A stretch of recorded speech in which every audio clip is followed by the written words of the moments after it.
We're going to be talking about instant gratification. What is it and how do you develop your ability to delay gratification? So instant gratification is the tendency to lean into doing something that's pleasurable in the short term, giving in to something there, short term in the moment. Delayed gratification is the opposite.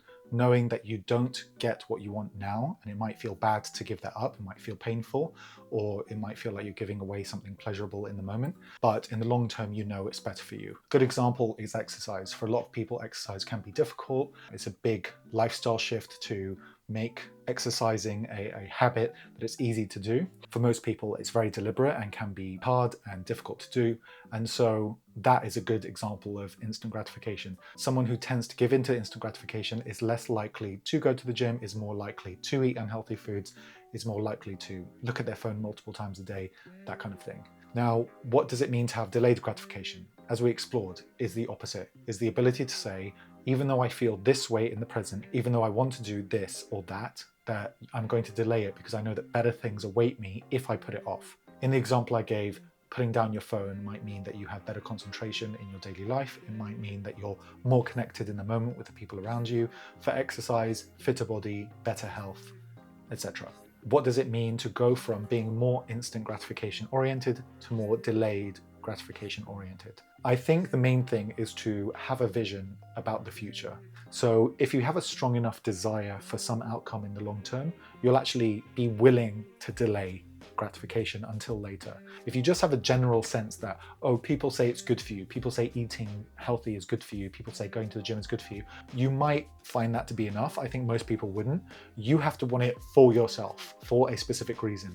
I want to look this way. I want to live longer for this reason. It might seem obvious, but I don't think people think about it enough in the context of their habits and developing the ability to have delayed gratification or self-regulation, you might call it. Now, procrastination is similar, right? So procrastinating is saying, I'll do something easy now or do nothing now, and I will basically reap the benefits, or not in this case. I will give into the easy thing now, and basically I've given up a future where I'll have the good things done because I've done something else instead. So if you're inclined to be instantly gratified, you're likely to procrastinate. Or procrastination is a result of instant gratification, I guess is another way you could say it.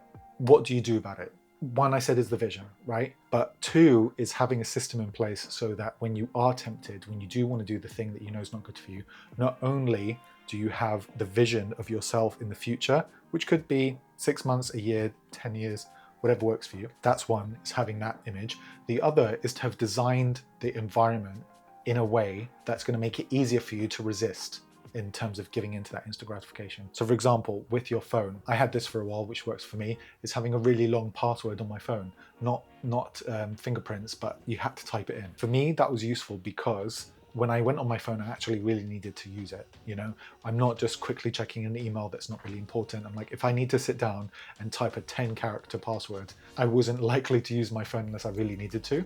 So that helped. Not having any unhealthy food in the house, if you can tolerate that, or only having sweets that are healthy-ish, doable in your house is another good thing. Basically saying, in that moment where I'm feeling weak, what are my options? Am I giving myself enough options? Can I go down this pecking order of most ideal to least ideal, rather than assuming, oh, I'm stuck with this less ideal, I'm just going to run away from it. Yeah, but where are you running to? You have to have other things available to you there in the moment, because in the short term, your ability to self-regulate is going to be difficult. But if you in advance plan and you've designed your environment and the way you are connected with the things around you in such a way that it makes it easier to resist, then you have your willpower, and you have the willpower almost of your past self who planned your environment in that way. So that's the short of it. Here's how I would look at it.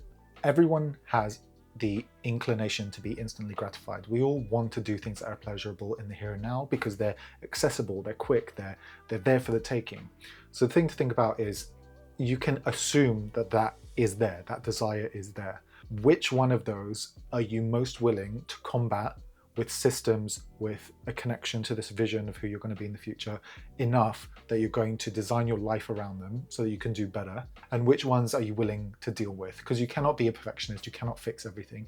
Your energy will have to be targeted towards those things that matter most. So actually going back to that vision of the future, it doesn't have to be like a complete image of everything. It could just be the bits that matter to you. You know, I want to be healthy when I'm this age. I want to have a family when I'm this age. I want to be financially comfortable, or whatever it is. If those things matter to you, establish that image and then say, of all the things that I tend to give into very easily in the short term that tend to hold me back in some way or another, which ones are going to get me to that vision best or fastest, however is most kind of relevant for you.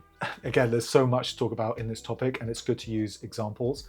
I wanted to lay a little bit of a foundation, and I'll do more specific videos later if I see enough interest. Let me know your thoughts and questions in the comment section below, and I'll see you in the next one. Cool. Look after yourself.